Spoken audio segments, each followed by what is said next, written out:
Live.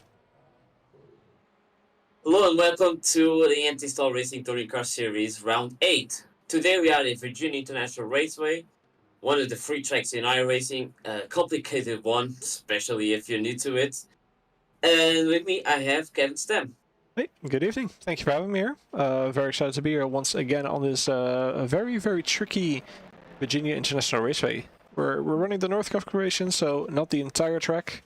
We take a little detour somewhere around the track, but it's a 3.62 kilometer track. And it's relatively... It's not too toasty here today, thankfully, which I know our drivers have had issues with before. But, yeah. What do you think? We're gonna have a good battle today? Well, it all depends on the competition that's here today. Let's see. The closest we have on the championship right now is Yoni Niemi, which is in second place at 60 points behind Brandon Hawken, of course. Which I think at this point last season, Brandon was already winning the championship. So now we actually have a closer battle than before. But you never know. There's still a chance that Brandon can take it away. You know. I agree, and you know, this is a very tricky course, and we've seen Brandon. I don't want to say screw up, but he has made some mistakes, which has cost him races here and there. So it's going to be up to him to make it up. But you know, it's a very tight circuit. It's very reminiscent of the you know, the old traditional tracks. It's very American in that sense, but very flowy as well. So it's I think it's a good touring car track. Yeah, that's how we describe the track. American. Just plain American. Yes. Yeah. So yeah, this is the north layout. So it is the shorter version, and it gets like in the middle, on the top part, and then it goes back to the south. A lot of S turns in the middle there. And what do you think of this particular layout? Have you ever even driven on this track? I've done some. Well, I've tried to do some laps around here, but I quickly realized that I was a little bit out of my depth here. I didn't have too much time, so I had to unfortunately dip out. But it's a tricky track for sure. It's a lot of unsided corners. It's a lot of blind, twisty sectors where, you know, especially if you're on single screen for those people out there, it's very tough. It's tricky. You know, I've only driven here with the BMW MDH, and I quit soon afterwards. I think it's a terrible choice to go with a fast car here. Yeah, that's going to be a very tough lap, I'd say. And first laps are in a 1:34.1, which is immediately 2 seconds faster than our good friend Joni Niemi, who we could say is one of our challengers here. But I guess just not a great lap. But Harry Unila and Charles Bedford coming in with a lap as well. And let's get these lap times on the board here, because we currently have intervals once again. Let's switch that over to the gaps instead here, as you always want to ask me. Well, don't have fast today. Here we go. We also have a little nice poll going on the YouTube, which is titled, "Will Brandon take pole once again, or will new challenger approach?" So far we've had 6 votes, and all of them say yes. What are your thoughts on that, Paolo? On the pole? Yeah, is Brandon going to take it once again, or is there going to be a different challenger here today? It's always really close between Yoni and Brandon, to be honest. We can see that Yoni usually has the advantage on the qualities compared to Brandon. But I still think so far Brandon has done the better qualities, but they always keep switching between purple sectors.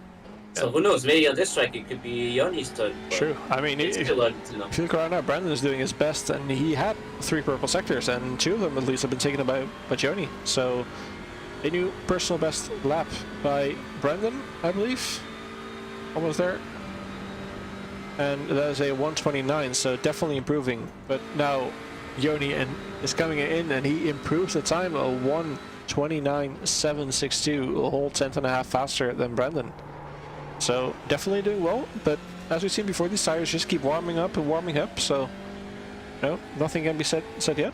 So let's take a look at what Steve Hillwood is doing, who's finally able to be here once again, thankfully.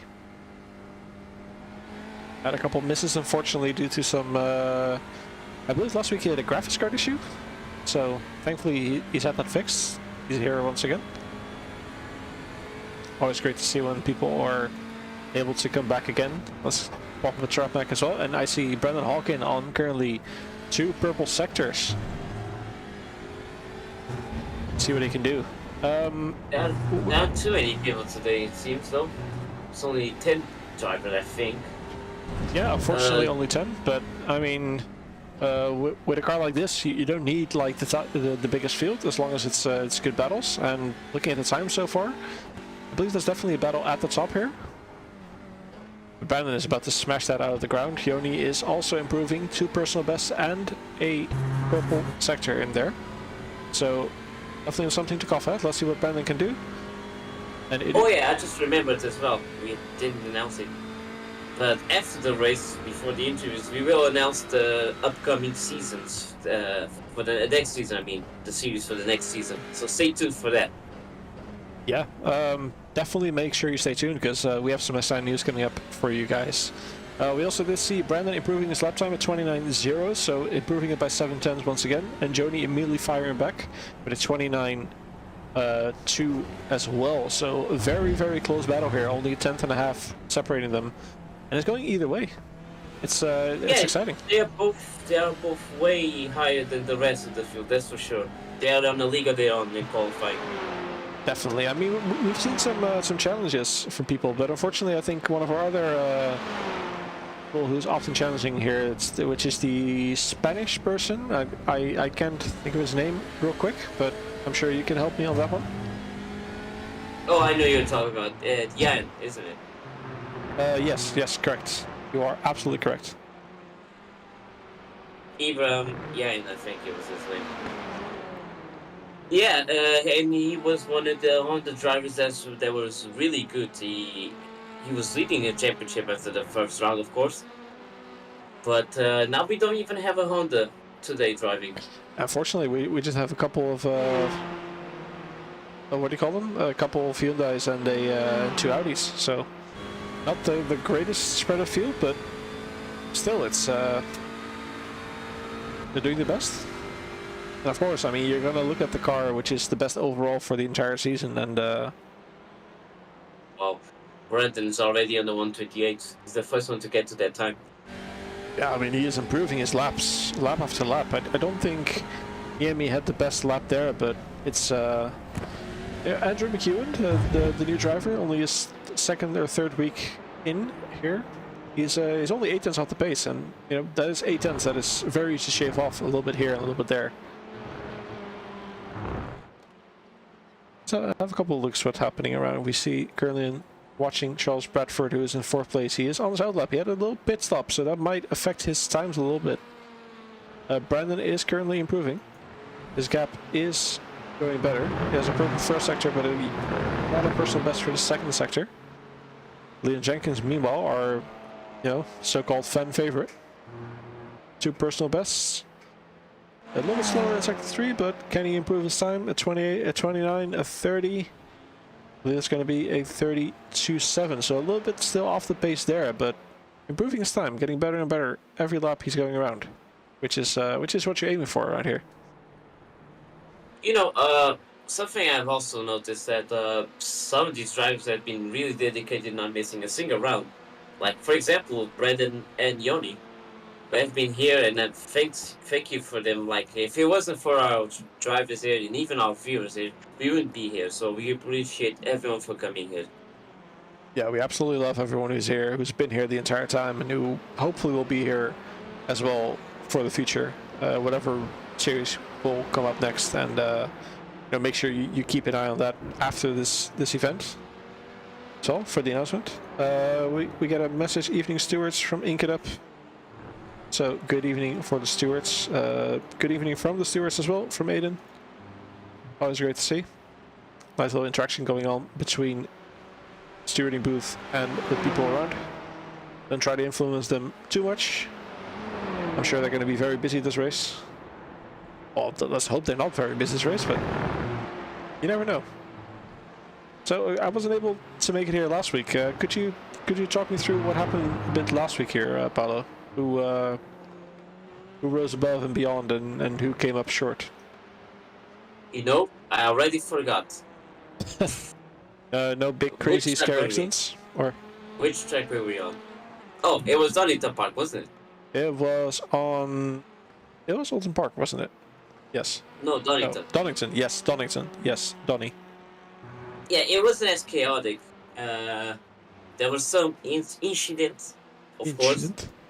But it wasn't like what we saw in the Oran Park, for example. But there was still chaos and some really good battling between the drivers, and even like an amazing move we saw. Last week was me and Wesley on the commentating booth, and we saw an amazing overtake done. Forgot now who it was. I think it was James Abram, in fact. Oh, great! One of our new TCR drivers, huh? At least new for the season, I'll say.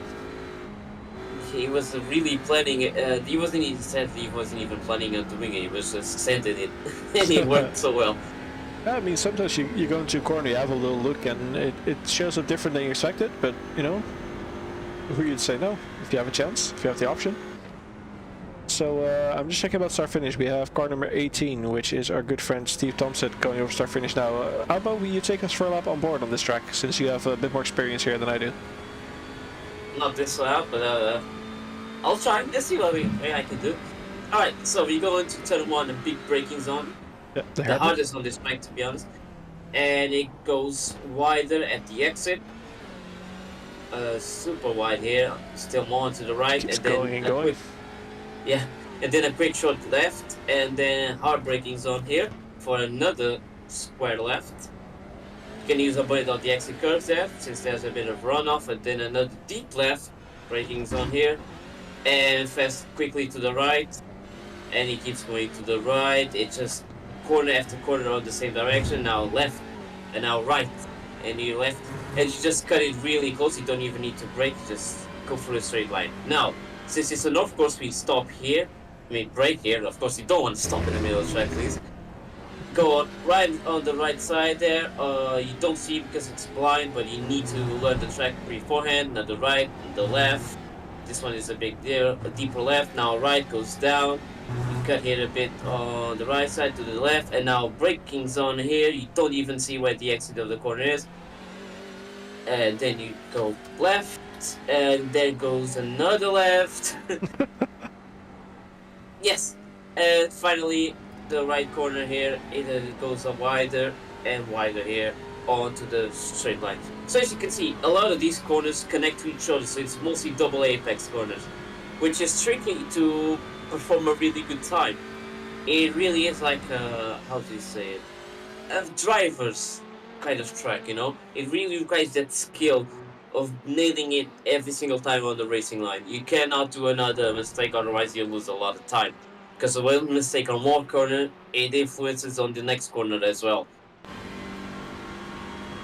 Yeah, I mean, I can absolutely see that. It's just a roller coaster of a track, isn't it? You have elevation, you have tight corners, you have swooping corners, you have corners that keep going on forever and ever and ever. It seems like. So it's it has a little bit of everything, which is great for a track. It's definitely very challenging, which is very fun to see.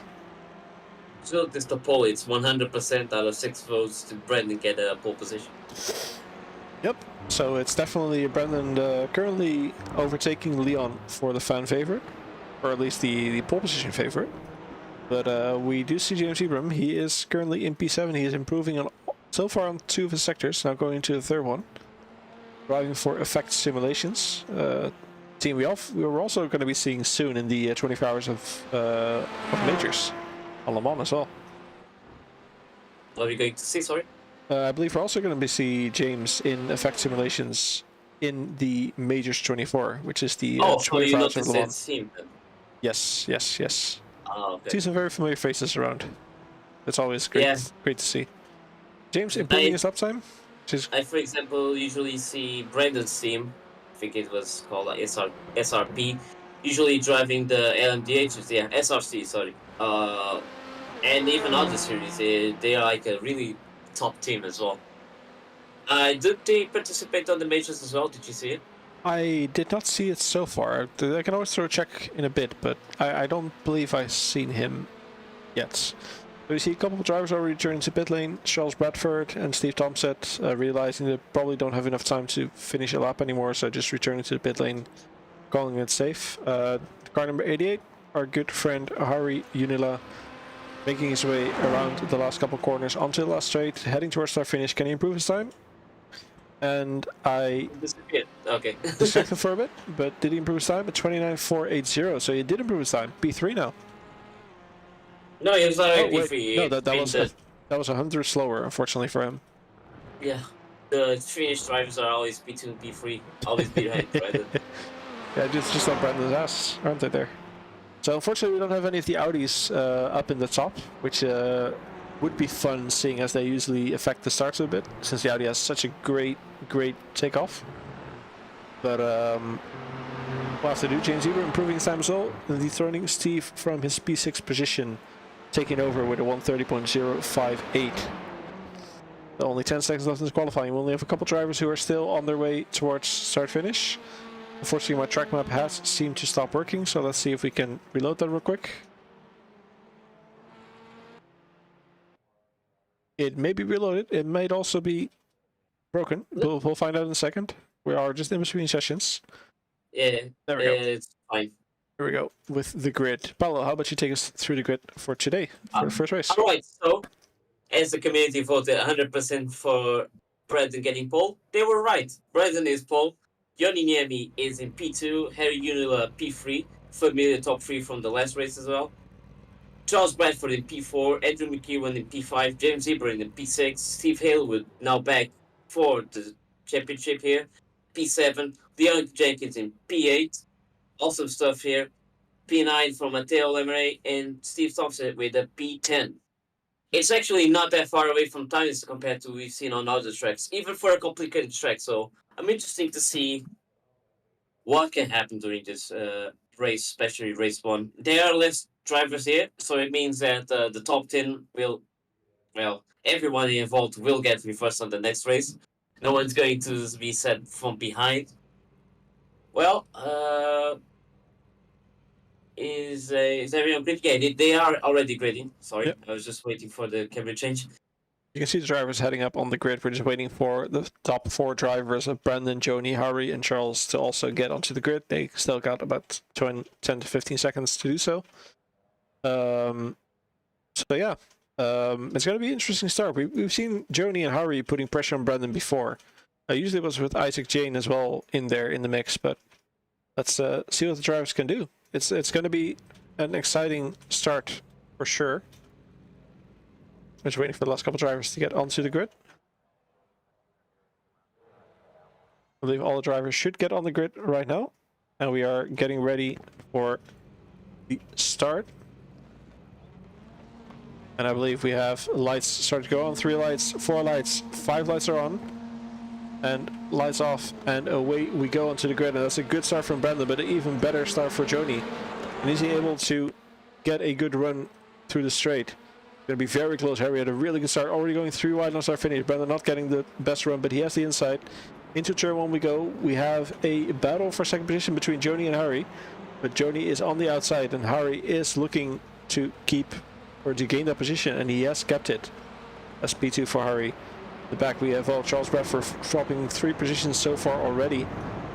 Not the greatest start from his end, but you know the race is long, a lot of time. Most important part now is not to get stuck between people or in a position you don't want to be in. You're not able to pass. Well, I see a lot of curb use there from our good friend Charles Bradford here, looking to get a move on to Steve. Unfortunately not being able to stick his nose up the inside here yet, but they are working on it. They are doing the best. But this is all working in Brandon's favor so far. He's looking to gain the lead. He already has 8 tenths, and we saw with Joni, he had the speed to try and match Brandon. Harry didn't quite as much, but it's going to be a while before he's able to contest Harry here, because it's a very tight flow circuit. Brandon already with a 1 second lead, so it's always going to make it harder for the cars behind to try and get it from the section, especially on a big straight like this. But we'll see if the drivers can still push up, take some pressure on Brandon. So already they are approaching turn 1. Still no close gaps between each other.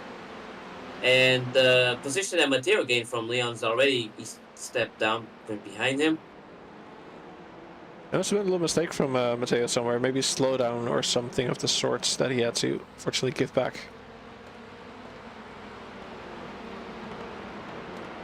See, drivers are currently heading towards T4 in the tight left-right section. And we see Joni, he is not really being able to catch up to Harry so far. Which is surprising. We would have expected him to be a bit closer there and to be able to follow a bit better, but he's not quite up to Brandon's lap times, as we've been able to see.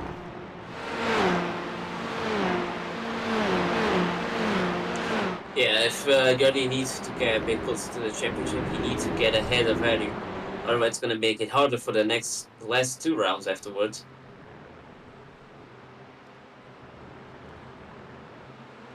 Yeah, we're looking for the battle for 4th. Andrew McEwen defending from James Ibram, who's also being chased by Steve Hillwood and Charles Bradford behind him, a bit further back. But you know, Andrew, he's getting close to Joni. He's doing his thing to make sure he able to keep his position, maybe even be able to attack Joni a little bit. But Joni really not in his element here, losing time on No, sorry, I'm completely mistaken. I'm reading this wrong. There's a little bit of a train forming now behind Harry here.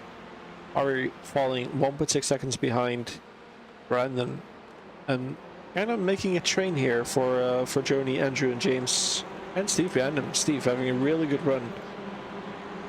Unfortunately, losing a bit of time there, so maybe just went a little bit deep, but.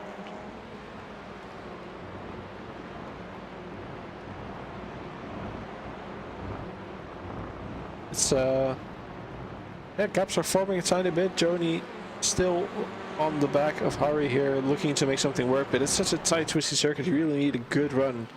Then perhaps a good exit from the last couple corners to actually get a run going. But Brandon just putting in his 29.5s, which is crazy. Yeah, but look at this. Yuri already got it together. Now he's actually super close to Harry. Maybe now he will try an attempt at before the straight line finishes.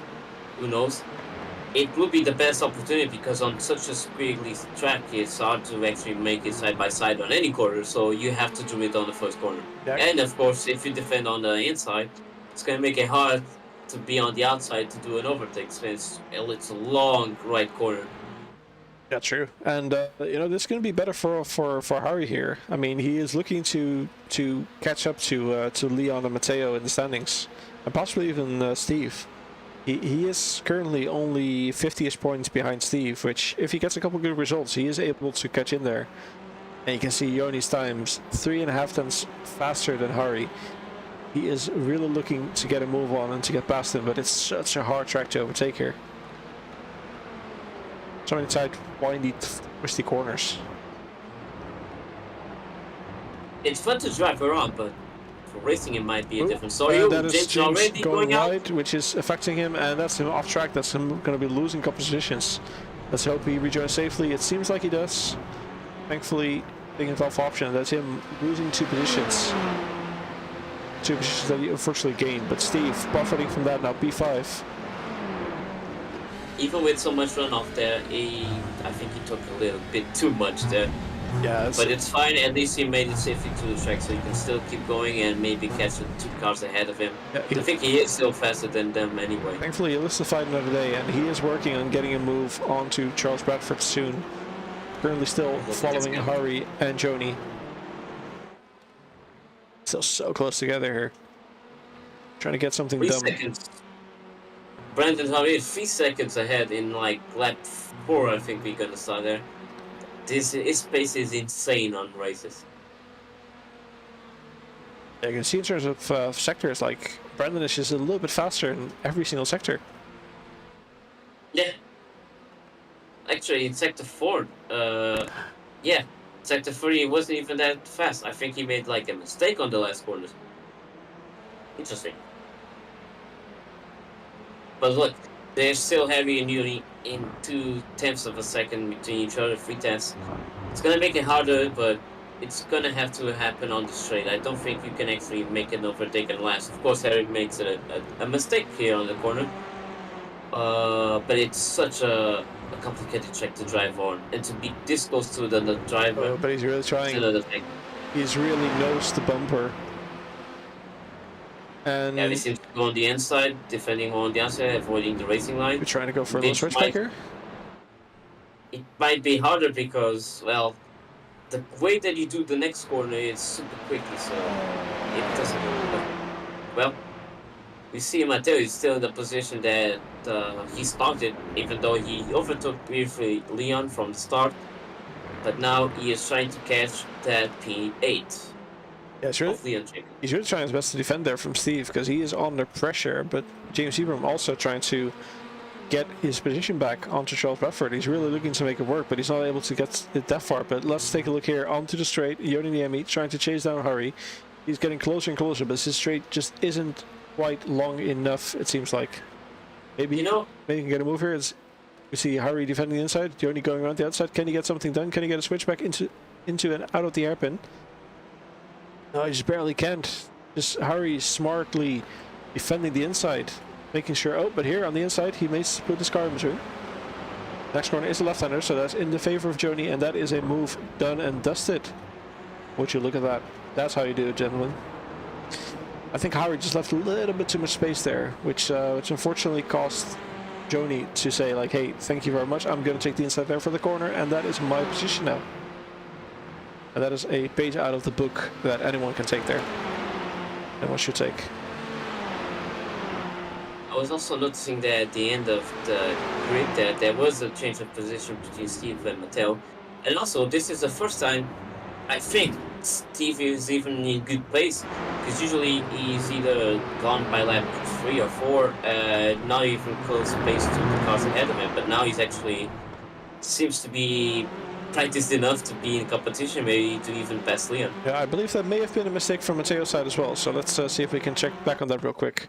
This is Matteo being chased by Steve, and he is going wide, and he just runs a little bit off track, and that just causes Steve to be able to take the position.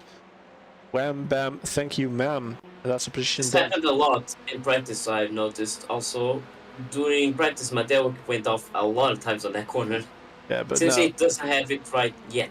now we have the same kind of chance that we saw Harry on Joni before.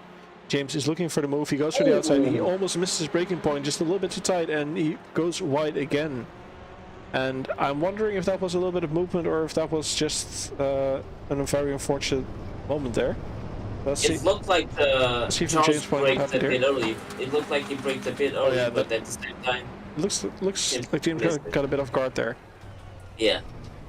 I guess he forgot the braking point, but good for Charles to keep it. He defended well, he did what he had to do, and that made James commit a mistake. Good for him. Yeah, I mean, you're in your right to be able to move there. And now we've seen a crash from Steve Thompson, unfortunately, having the position before and fighting with Matteo there. Was this a bit of touching, or was this just... No, it's already a change of position. I think he would just give him the inside. No. Oh, yeah, okay. That's very unfortunate, but thankfully he is waiting. He lets Matteo return the track, and that's a... He stopped. That's a very unfortunate incident. But he does... Yeah. That was weird as well for what happened afterwards. Like, was he giving the penalty for himself there? Why did he stop for that? You can't do that. You just need to keep going. Yeah, we did get a message that the incident is currently under investigation. So, thankfully, the incident between number 43 and number 18, which is, as we saw, Matteo and Steve, going to be investigated by the stewards, and we'll surely get a result on that one soon. But meanwhile, we are still in the race. We see Joni is now kind of running away from Harry there. His last lap was a very, very good 4/10 faster than Harry, but still, it's still 3/10, almost 3/10 slower than Brendan. Brendan already dipping into 128.9s again, so he's just consistently getting in those laps faster and faster. And you'd think if Joni maybe was behind Brendan from the start, he would have been able to have a little. Ooh, Already. it's very close. Yeah, I was not expecting to launch a dive bomb like that from that distance. I mean, I think he tried it, but he didn't, so nope, not yet. I mean, that's not really the place where you would go for it, right?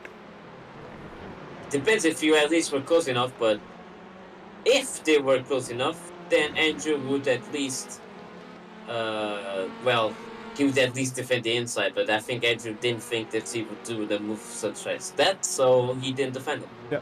We also did get a message from our race control that the incident between number 43, which is Matteo Lemeray, and number 18, which is Steve Thompson, is no further investigation. Number 18 was deemed at fault, but he waited and gave the position back, so thankfully that issue resolved itself, so no further penalty will be dealt on that one. Steve. Seems like he even recovered some time to Matteo since he was 10 seconds, now it's 6.7 seconds. Yeah, I believe that's because of 2 off tracks from Matteo's side, if I'm not mistaken, if I check my telemetry here. So we can check back soon what happened there. But yeah, looking from this race, top 3.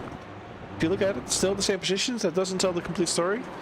Brandon, of course, had a great run and just managed to run away there from starting 3 wide, getting the inside, and managing to run away after that. But Harry and Joni. Have you noticed, Leon, how close he is getting to James Zebra? Yeah. Oh, and that's actually me losing so much time. What happened? He was getting super close to James. I unfortunately didn't get anything shown up as like losing the run there or anything, but looking at the times, James has been doing 30.6s, which is a little bit off from his personal best, and Leon has just been bumping in consistency in lap times. But I do think we have something to watch out for. I do see Matteo Lemaray hitting the 9 incident points so far already in this race. I mean, of course, we only have 1.5 minutes still to go, but he is hitting dangerously close to the incident limit. Yeah, he doesn't like it does. Oh, that's a little bit of drifting there. Yeah, that really ruins his chances to be able to grab the P4.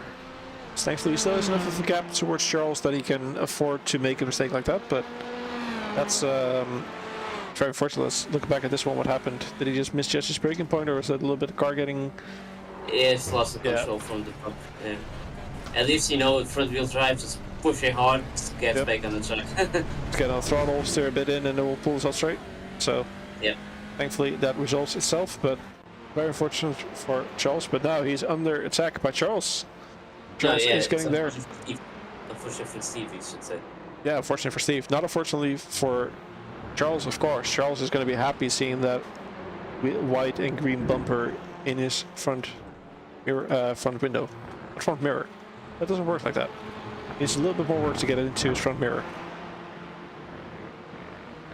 Well, at least from the positions that it doesn't seem like it changed much, but we do see that Steve started behind Charles and now he's ahead of him. So who knows, from the qualifying lap, it does apparently look like Charles could be faster than Steve, but race pace can be a different complete story. As we see, for example, Brandon being somewhat comparable to Yoni, or Yoni compared to Brandon, but consistently wise, Brandon is super fast on the races. Yeah, and we are heading towards the checkered flag, with Brandon heading towards start finish now and taking the checkered flag, coming home in P1. Yoni behind him, coming into P2. And 2-second gap behind him, Hari coming into P3. After wait a little bit further for Andrew, flashing his headlights, happy coming home in P4. Steve Hillwood also probably happy that the race is over and doesn't last a couple of laps longer. P5 with Charles Bradford following P6. James Ibram, we can see him coming here, probably happy for him as well that this race is over, losing 1 position from the start of his race. Not the result he wanted, but that's the result he got. Leon, our fan favorite, in P8. Matteo Lemaray just heading towards the last corners, getting chased a bit by Steve Thompson, making sure not to remove that DRS sign there. A little bit of wiggle, which is very fun to see, but don't crash it here. Don't get overtaken just before the start finish line. We've seen that happen before. You think back a long time ago with our NASCAR Truck Series that we did. We had a I'm not going to say who it is, but he thought the race was over the lap before it was actually over. So that's a I wouldn't say who it was, but his name rhymes with Smith and Spam. So very unfortunate.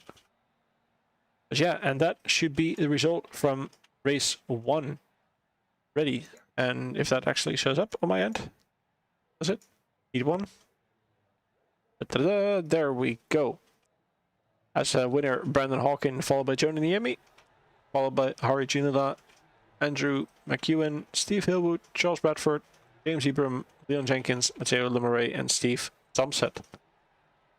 So, as you guys all know, we have 2 races in this league. Race 1 is a pretty straightforward. People qualify, people get their positions, and that's how race 1 starts. For race 2, we do things a little bit differently here than Star Racing. We have a top 10 reverse grid, and lo and behold, we have 10 drivers here.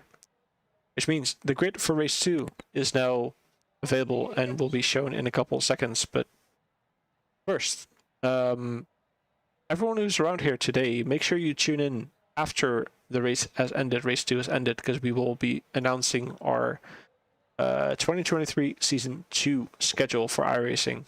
So make sure you're still here, and make sure you keep an eye out for race 2. Isn't it Season 3? I believe it's Season 2? 3?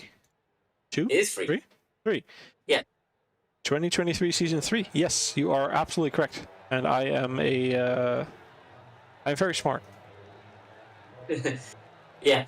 What's I gonna say? Yeah. It will start after. Well, we should say after week 13, and it goes to iRacing 2023 Season 3. So yeah, it makes sense if you say it like that. Yes, you are absolutely correct. I had my weeks mixed up a little bit, but it doesn't matter. Either way, make sure you tune in after this race for the next season announcement. I'm not even going to say which one it is. So, while the drivers are taking a little break, a little warm-up, make sure you stay tuned, and we'll be right back with you after this advertisement from our affiliate, Rogue Energy.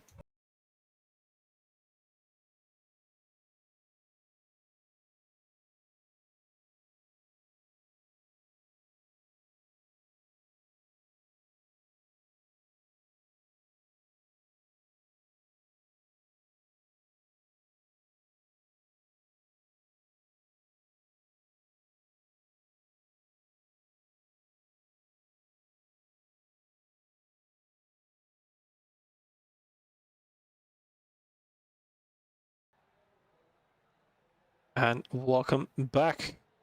So yeah, we're just letting drivers warm up. We've got probably about a minute remaining until the drivers head up on the grid and we get ready. So let's just take you to the grid for race number 2 here. On pole position, we have Steve Tomset from the UK. On P2, we have Matteo Lemeray from France. P3, Leon Jenkins from the UK, followed by James Ebram, also from the UK, followed by Charles Bradford, who might be from Ireland, but doesn't specify, unfortunately. Steve Hillwood from the UK on P6. Andrew McEwen, also from UK or Ireland, in P7. Harry, and now we have our 2 Finns, Harry Unila and Joni Niemi. And then on P10, we have Brendan Hawkin, who I believe might have disconnected. No way.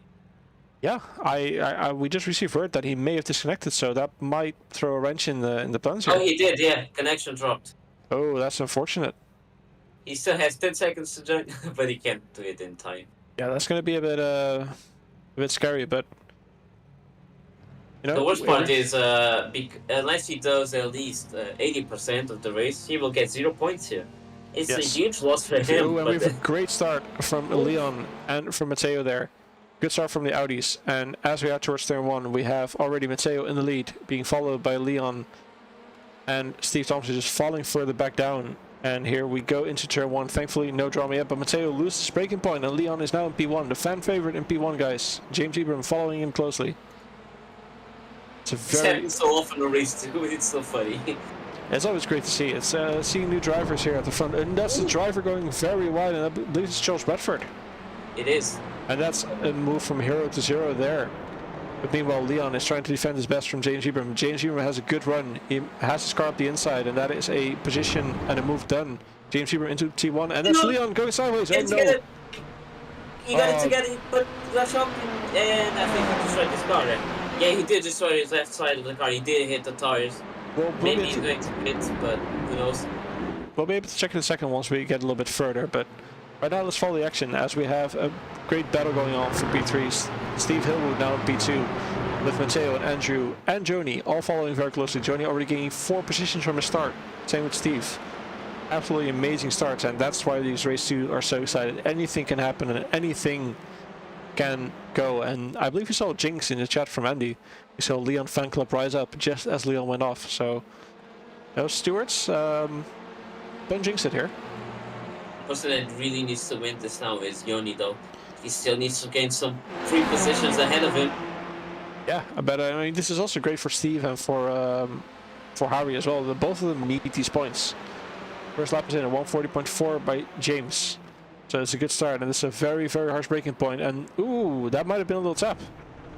That may have been a little tap on the back end of Matteo by the Finnish driver, I believe. But we'll be able to check that back in a second. It doesn't seem even that close. Oh, that's a wrong camera. It has to be on the other car. But I think that was just losing his own braking point a little bit. But let's see if we can be a little bit better here. Was that a little touch on his behind there, or is it just him? No, that's just him missing his braking point and losing the balance of the car and just almost taking out Steve there as well. So thankfully that didn't end up in disaster. Yeah. But yeah, here we go. So, Leon did go to the pits in if repairing the car, and Brent is already back in the track. So there's at least 2 positions he can get. Yeah, I mean, Even though Leon could just exit the pit, I don't know why he's still in it if that is faster car. maybe he forgot to turn that off, but we do see an incident being in investigation, number 85 and number 8, which is James Ibram and Leon Jenkins. No further investigation. Now, I don't believe we actually saw that incident, but while the drivers are battling it out, we'll be able to check that back in a bit. But Steve not having the greatest exit out of the final corner. Neoni now already side by That was side. the first. That was what we saw Leon going off. The incident Leon went to the tires. That's the investigation. Neoni seems to have the spot, but can Steve outbreak it? And that's a bit of contact. Ooh. Wow, okay, there was no contact after all. We just saw the car going inside, but that was just the camera. Don't worry, there was no contact. I believe there may have been a little bit archy-barchy there, but no definitive contact. And we see Joni, he's looking to make that move onto Steve, but Steve is not making it easy, just defending just in the right places. And look at that ASR sticker on the back. Keep it together, Steve. You did a good overtake, now just keep it. Yeah, but meanwhile, while they're fighting, look at Andrew, he's already right on the back of Joni as well. Let's say, using all the space of the track available.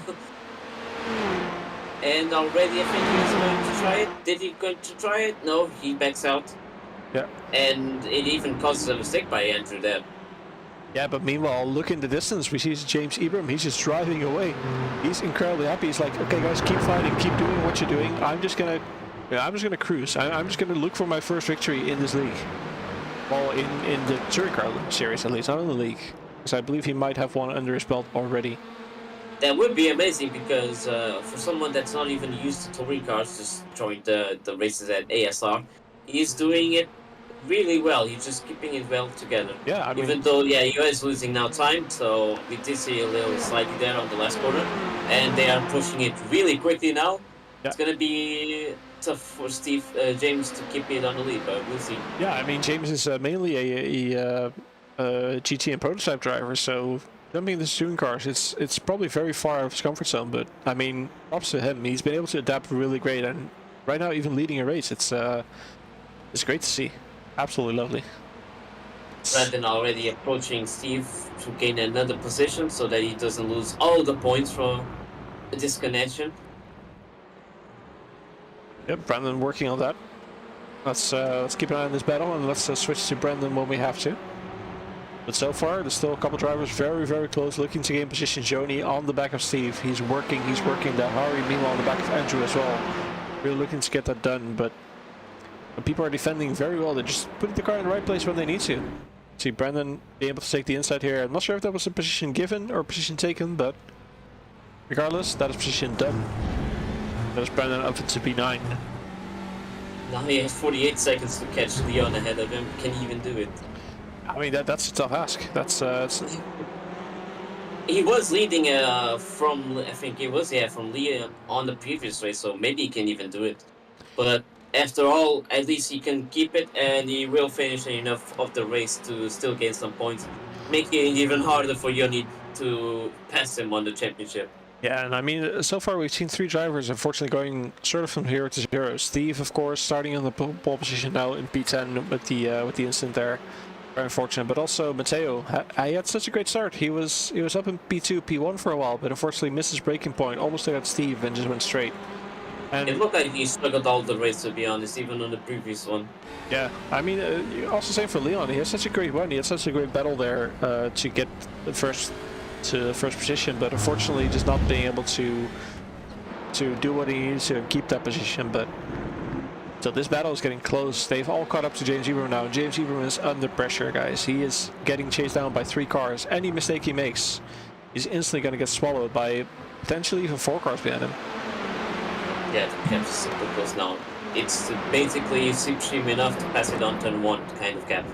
Yeah, but I mean... Which is Steve what's going to do. That's exactly what Steve is going to do, I bet, on the following straight line. So as long as he keeps it, and of course James doesn't do a mistake, because we see him, for example, just now going a bit sliding, still keeping ahead of Steve, of course. Yeah, but do keep in mind, it's easier said than done. If you defend the inside, then you have a great option to defend that corner, but...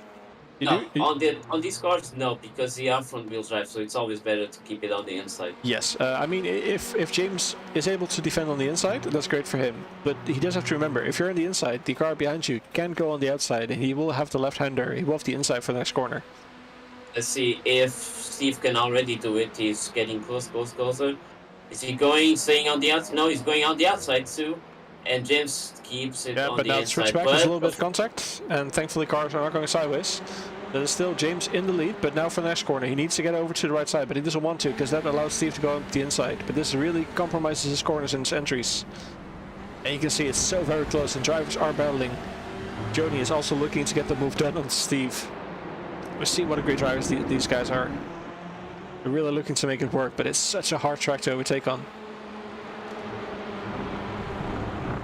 ooh, that's a lot of cutting there. I think that is enough for the slowdown on this track. Yep. And he is slowing down, so he Unfortunately, did get a slot from it. That's Steve out from P2. Now Joni gets promoted into P2 instead. With Let's see Steve. if Johnny, which is the driver that we keep one eye on the most, they have a second place on our previous race, can actually do the overtake that Steve couldn't do. Yeah, I mean, first car gone, next in line. Line up for the battle. And let's go. You see the peak car of Leon Jenkins in the distance.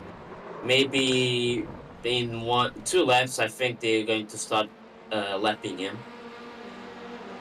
Yes, the number 85 car of Leon Jenkins. And I believe that should be a blue flag, and that should be a move over and do not interfere with this battle.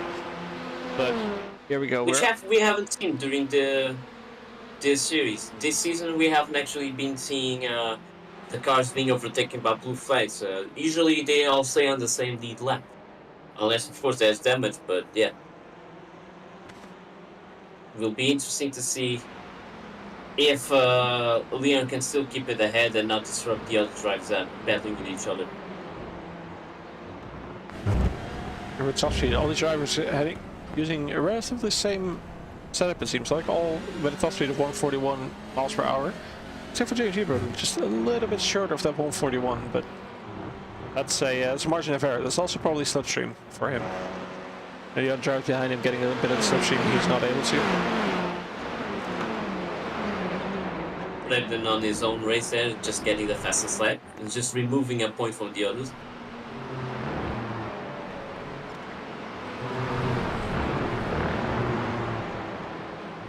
Just checking what the drivers are doing. So far, gaps are forming a little bit, but Joni is still trying to keep up.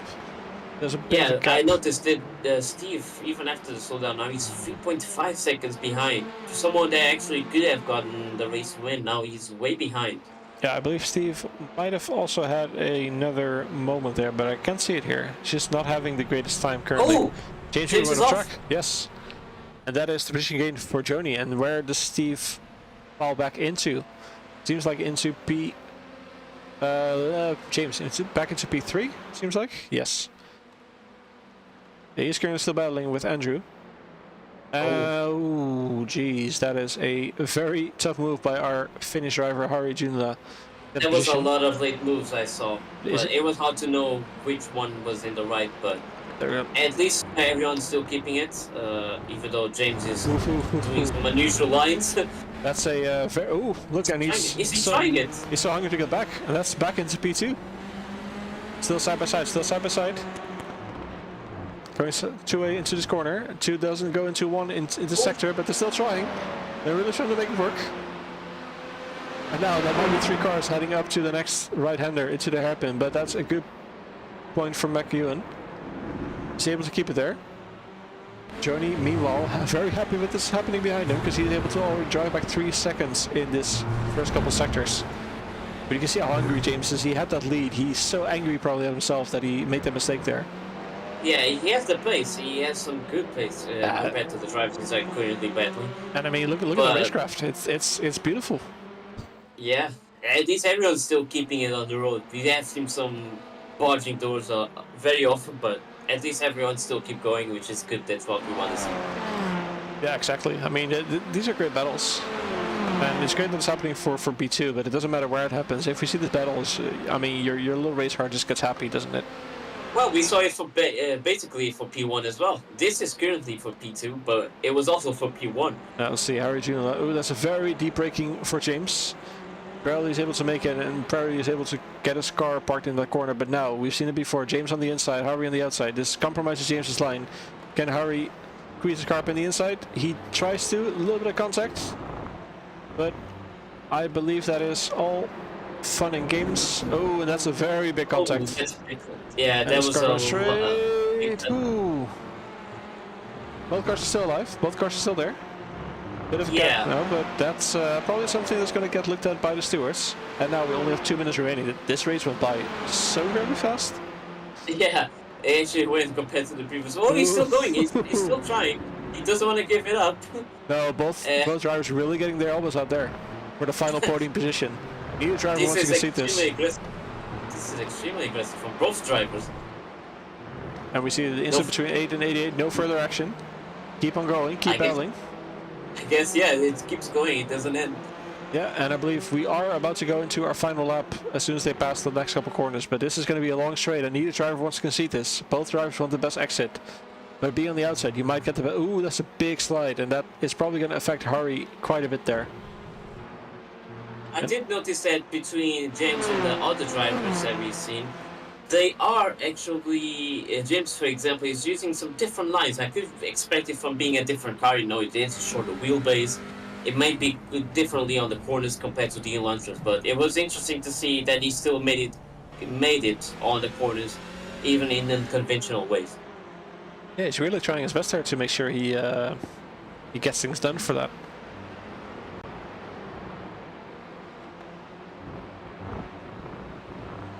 But yeah, it seems like it's going to be hard now for Harry to even catch up unless James does a mistake. Even though he is often doing it, it seems like the positions are there to stay right now.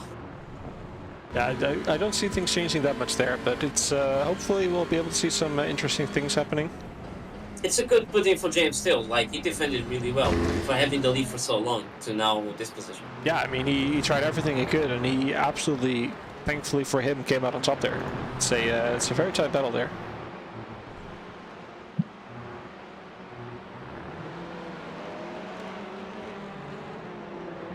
Yeah. What are you doing? That is not supposed to be there. That's the wrong one. Okay, so yeah, it is going to cross the line. Yoni Nemi will finish this race in first place. Congrats to him. I think it has been a long time since his last win.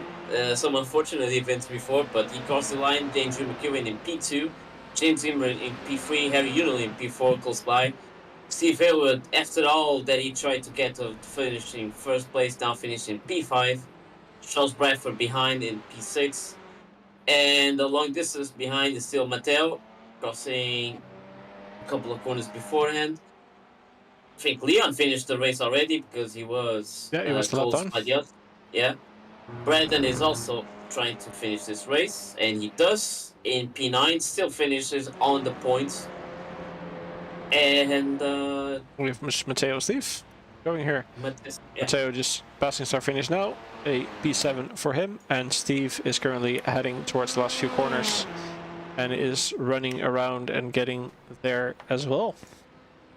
So what did you expect from this race? Was it good? It was an absolutely amazing race. It was a little bit chaotic, but you know, we don't mind those. We enjoy those actually. Yeah, race 2 was very interesting between each other drivers. Like on race 1, it seemed like the gaps would have to stay forever, and it did. But now that we see that the paces were a bit similar, we see a lot more battling. And that's why race 2 usually promises a lot.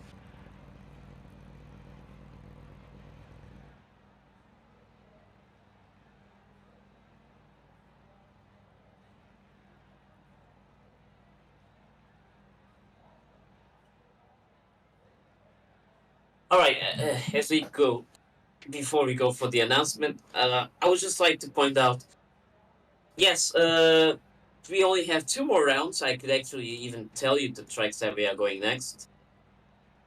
Let me see here. So we are going next to Zolder and lastly on Road America. Next week, Zolder. I hope you're all ready for this.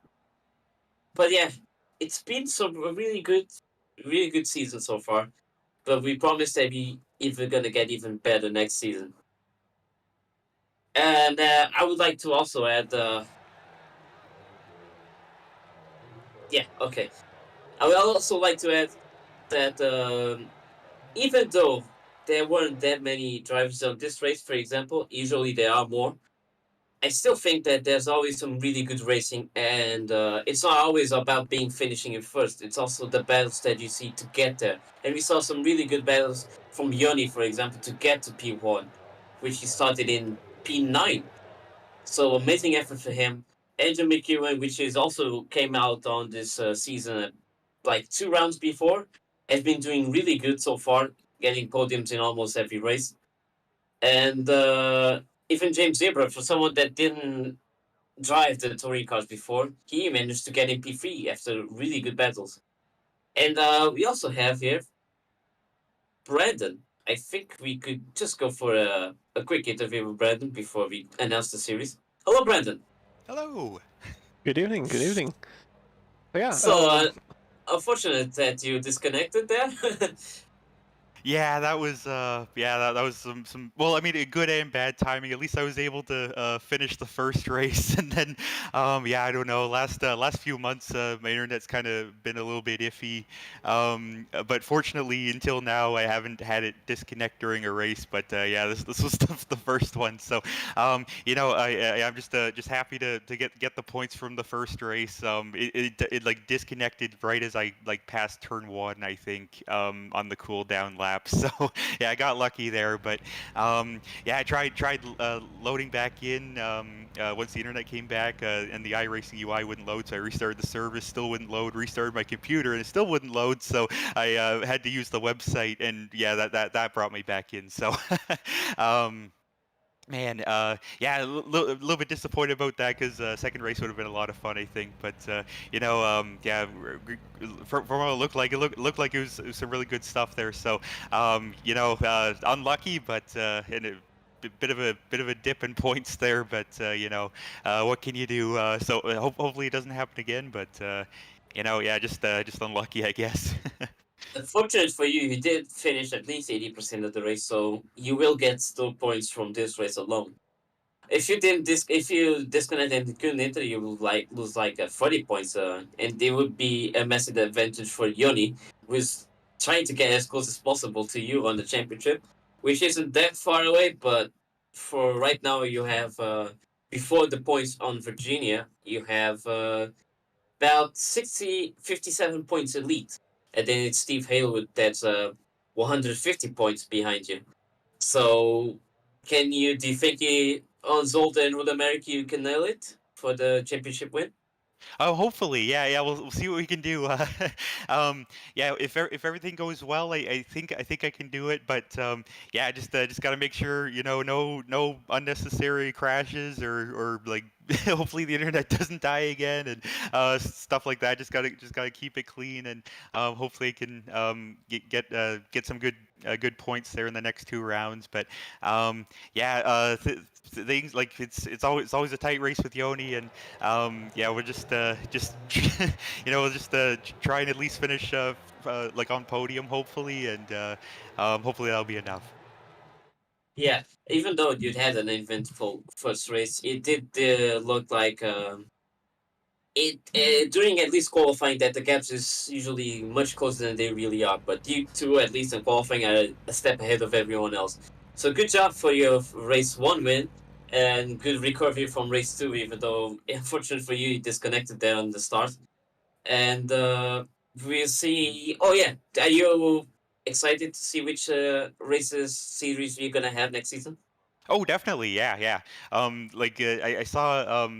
I'm not sure. Like, I looked on the website there last night for the schedule because I forgot what track we were running. But I saw a couple series in there that look really cool. I'm not sure if those were the ones that are being announced yet or what. But I'm really looking forward to seeing all the different series you guys have going on next season. And should like no matter what it is, should be a really great time. So I'll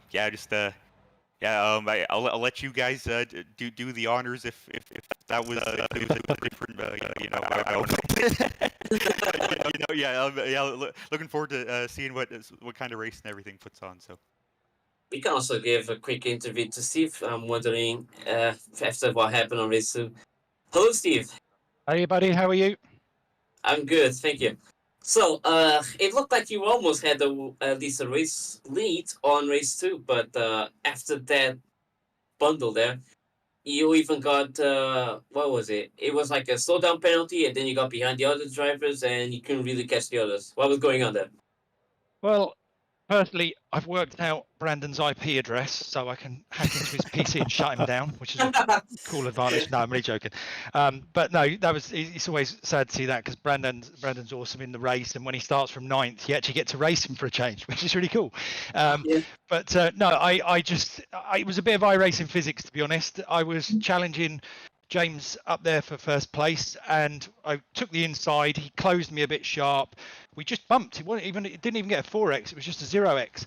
But it did something to my car, and I lost about 5 mile an hour top speed and front downforce. So every time I was going through bus stop, I just had no power, so I couldn't catch back up. So I ended up picking about 3 slowdowns up and picking up 5th place. So no, not the greatest, but my PC blew up last week, so I've kind of not raced for about 9 days, and it's just a little bit rusty.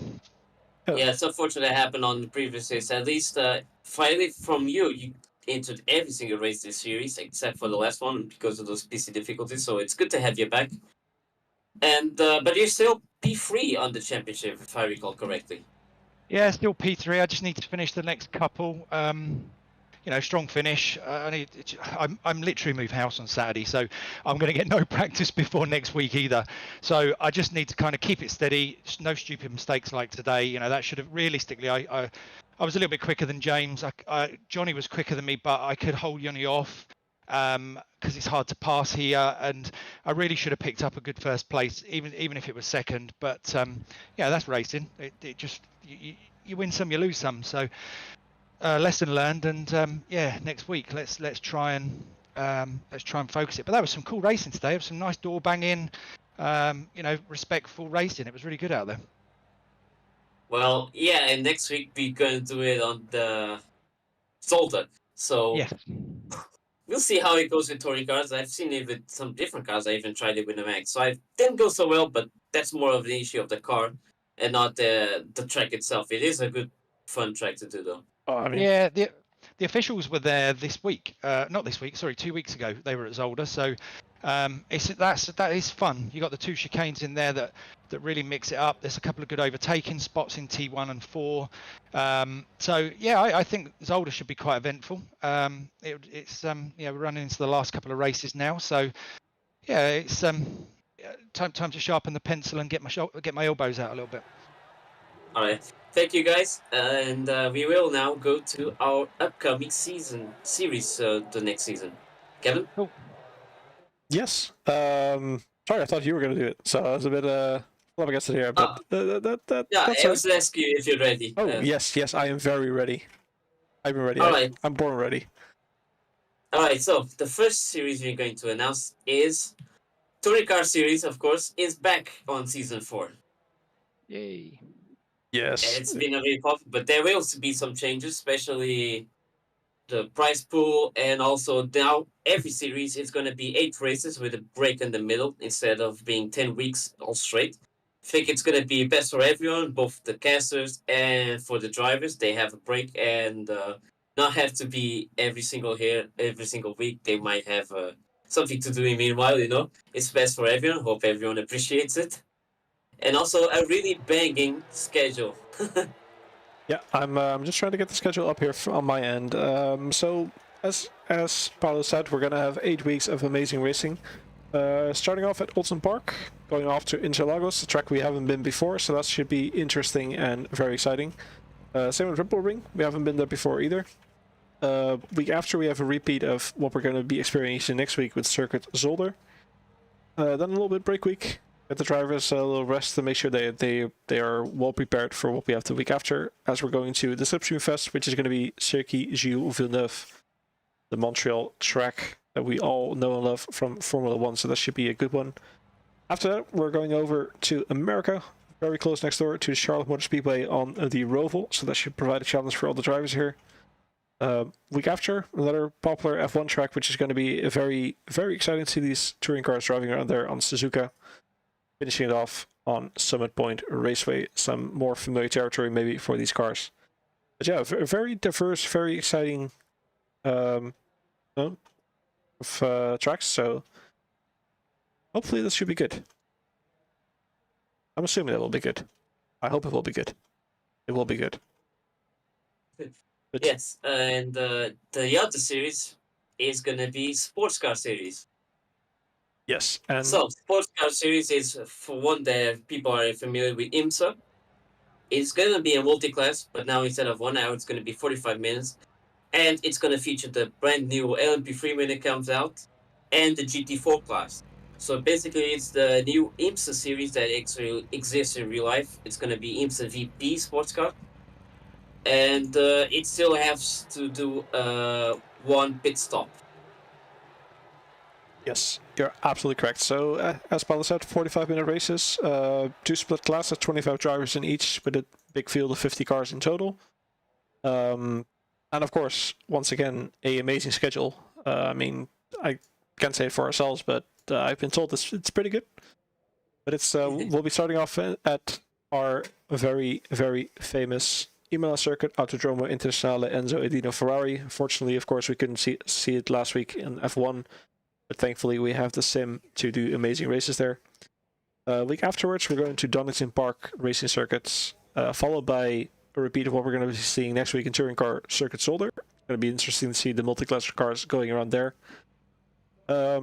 Week afterwards, we're going over to America to the Daytona International Speedway road course to do a little bit of the Roar before the 24 that a lot of people are familiar with. We're going to have a break week. Afterwards, going to Detroit Grand Prix at Belle Isle. So that should be a very challenging track for drivers and a real street course. So that should be putting these drivers at the limits. Afterwards, we're going to a very familiar track for a lot of people, Road Atlanta. Just the mainstay on the calendar. Always a great track to see these cars going. Week after, we're going to Circuit de Jerez Angel Nieto. So this should be a very nice, challenging course for these drivers as well. And finishing off, we'll be heading to Okayama International Circuit, all the way across the globe. So that hopefully it will be a very interesting track, very interesting list, and you know, it should be a very, very fun schedule, if I say so myself. And the best thing is, above everything, the entry fee for the series will be €5 for a seat. So very affordable, great prizes, prizes all the way up to 7 plates in both categories. P6 and P7 in both classes will be able to at least win their entry fee back. Everything above that, you'll be making a profit. So that should be a very, very fun and interesting set of tracks. Yeah, and that's also from a total of 50 available drivers too. So get registering and hope to see you on track. Also from the touring car series, it's going to be the top 10 drivers getting the prize pool from an entry fee of the 750, just like this season. Yeah, But it's the less free that get all of the entry fee back, for example. We also have here on the commentator booth James Ibram, which is a fan of prototypes. We've seen him participate on the previous, especially the IMSA.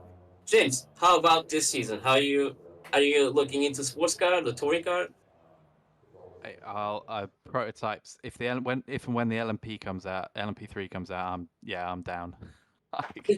I can't wait to get back in prototypes. Got so many LMP2 races coming up, and it'll be nice to do slightly slower category prototypes. So I'm down for that, absolutely. I mean, it's a lot. I wouldn't say it's a lot like these cars because front wheel drive versus rear wheel drive, but not having a lot of assists would also be a very interesting thing. I imagine it'll just be a slightly faster, slightly grippier radical, and I absolutely love the radicals. So I think it's more like between GT3 and an LMP2 because it does have like less aero, but it still like has that GTE kind of speed. I imagine it would feel very much like sort of as you say, almost like GT3, but I would definitely think it's probably like a step up from the radical and a step down from LMP2. I think that's probably where it is. I mean, having driven the radicals and the LMP2, I can imagine LMP3 being pretty much in the sort of center of that, and I think that would be a nice sort of progression. You could even put it as through the prototype categories. You can go radical, LMP3, LMP2, and then LMDH. I think that would be really good for iRacing. Yeah, I mean, Yes, about the races that are going on. The touring cars is still going to be on Tuesdays, and the sports car series is going to be on Thursdays. yes. So Yeah, that would be good. yeah, this should be a very, very fun season, in my opinion. And I'm looking forward to it as well. I mean, we already have a lot of people who say they really like to drive these cars and they really want to be driving these cars soon. So hopefully it's going to be filled nicely and we'll be able to put on a great show for people. Yeah, just a really quick question. Brandon, you've been here for all the touring car series. So are you going to participate on the next one, or are you also going to jump out to sports car, maybe? Oh, we'll be doing TCR, and you know what? Yeah, we'll see about the other series as well. You know what? Yeah, we got some nice tracks that sports cars are going to. So you know what? You never know. We'll see, but definitely TCR for sure. Are you even familiar with the GT4s or even the LMP2s in our racing? Because the LMP3 isn't new yet, so I would be jumping to GT4 maybe. Yeah, I've driven a little bit of the LMP2. It's a really good car, and also GT4s I love. So yeah, both really good options, and we'll see about LMP3s as well. Like James said, is probably going to be like a little bit faster radicals. So radicals are like a lot of fun to drive. So I haven't driven the new one, but at least the old one is a lot of fun. So yeah, I'm not sure. Like all three are like really good options, and yeah, we'll see. Definitely, All right, I'm looking forward to see it. Winning. Oh, thank you so much. Sorry, I believe Andy had a question there. I I hope- said there goes any chance of winning the sports car series if Brandon Ah. takes part. Oh, come on! If you ever thought you had any chances there, then Oh, I mean, we can't let our staff members win. That's a bad showing. I mean, look at Steve. We just keep like pushing him off track secretly when no one's looking. if he does do well, we bust out the sniper and shoot one of his tires. Yeah, exactly. That's the idea. He might be able to find Brandon's IP address, but that ain't ever happening. No, but of course, I mean, it's going to be an exciting series. They're very driver's cars, both GT4s and LMP3s most likely. So it should be an Touring exciting. Drivers' cars. Everything is driver's cars. They're going to be great Yeah, cars. touring car series really doesn't change from this season, except for, well, the prize pool and, of course, being reduced to 2 races less with a break in between. And the sports car, if you remember IMSA really being the open qualifying, but separate between each class, it's going to be the same. And, of course, instead of an hour race, it's going to be 45 minutes and, well, not aiming for 2 stops, only 1. So in that aspect, it's basically IMSA series, except for a different kind of cars, especially the new LMP3s, which we all be looking forward to it, and the GT4 class, which isn't really used as much for multi-class, except for with touring cars. And I don't think touring cars and GT4s don't mix that well, because similar speeds in certain tracks, and they hardly pass each other. So with the LMP3, it's gonna be basically a difference between GT3 and LMP2. I think it's also worth emphasizing, this is, at least for me, something I think is really cool, is the prize pool in both series is a lot flatter than what we've had in some earlier seasons. So even if you're not a Brandon, you have a chance of at least earning your entry fee back or trying to fight for a bit of money, where before it was very difficult because the top spots were all taken up by these amazing racing gods. So Yes. I'm excited for that. You know, seeing as I won money in the LMDH class last 2 seasons ago in IMSA, I thank you for calling me a racing god, which I will take to heart. And I will never let you live down. Thank you. No, Well, but- you only gained because, well, no one wanted to join. No. I am a racing god. I've been Yeah, told sure. now. I will take this to heart, and I will take this to my grave. No, but Sure. To be fair, I was too slow to qualify in the hypercar, so I can't really argue against that. I mean, it's going to be great. Of course, seats are first come, first serve, so make sure you start getting your seats nice and early. I already see the Believe it or first not, one it has coming seats through. being sold now. I saw the We first one already coming through. having people registered? That's Let's always. have a look. Who's the first one? Let's see if we can see who's the first one to sign. I- Leon from Alevows, of course it is. Hello, Leon. He's, All wor- right, so it's been good. he's working with inside information. That's not entirely fair. He knew it was coming up. But yeah. So yeah, for everyone who managed to sit through our rambling, thank you very much for being here, guys. We hope to see you very soon, at least next week, for round 9 of the Touring Car Series, going to Circuit Zolder. So that should be a very interesting and fun race. Brandon and James, thank you for being here and providing some great interviews and some commentary on the new series. Always lovely to see you guys. Always lovely to have you guys up here. Thanks, Kevin. Thanks for having us. Yeah, you're very welcome, mate. Both of you. Andy, and I believe it was Aiden, thank you for being the amazing stewards today. Thankfully, you guys had a relatively quiet evening. Always nice to see as well. It was a lot of incidents that were racing incidents or no further actions. It wasn't too difficult. It was quite. Everyone's well behaved. It was That's enjoyable. good to hear. I believe from our end as well, Well Paulo. behaved racing. It was very enjoyable to watch. At least, definitely race 2, a lot of action, a lot of things happening. Great podium for James Ebram as well. So that's always great to see. Well fought, well defended for as long as it mattered for P1. In the end, still getting a podium. Incredibly happy to see. Great to see you out there again. Thank you. And yeah, I mean, everyone who's still here, thank you, Paulo. Thank you as well for sitting with me today and managed to get me through this once again. And we hope to see everyone else who is still around there next week. So take care, be safe, and see you next week, everyone.